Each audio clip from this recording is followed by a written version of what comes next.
The jellyfish is a mysterious creature. Most live in salt water, and to survive here at the zoo, they need special tanks. They're actually called kreisels, and kreisel is actually a German word meaning carousel, and that describes the circular motion that we create in here will give the jellyfish a proper place to live.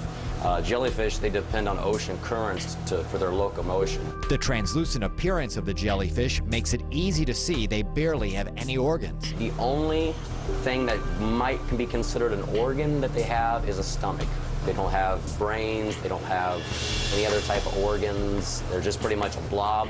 One thing they do have, stinging cells, and those stinging cells are dangerous. All jellyfish can sting, and they range from stings that feel maybe like a bee sting to a wasp, kind of a sharp burning sensation, and there are jellyfish that can kill people. So you should always be cautious around jellyfish. If you ever get stung, there are a couple unique ways to ease the pain. One of our cures is a meat tenderizer, just in the powder form. That's one way of doing it.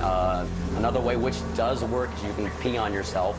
It does work. I mean, it does work. It neutralizes the sting a little bit. This type of jellyfish, the Pacific sea nettle, can have tentacles that grow up to 15 feet long. They just swim around in the water waiting to absorb their food. We actually feed the jellyfish two different ways.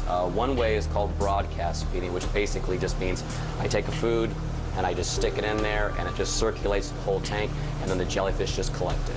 And then another way we feed the jellyfish is called target feeding. And that's what this little implement here is for, is we're actually going to squirt a little bit of food in the bell of each jellyfish. Basically what we have here, this is just a heavy-duty big syringe. Zookeeper Ian showed me how to fill it up with jellyfish food, and then I got to work.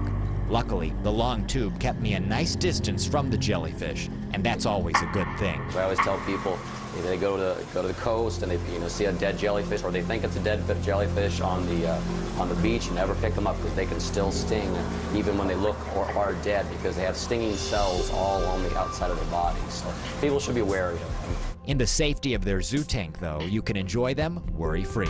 For News Channel 15's Wild on WANE, I'm Nicholas Ferreri.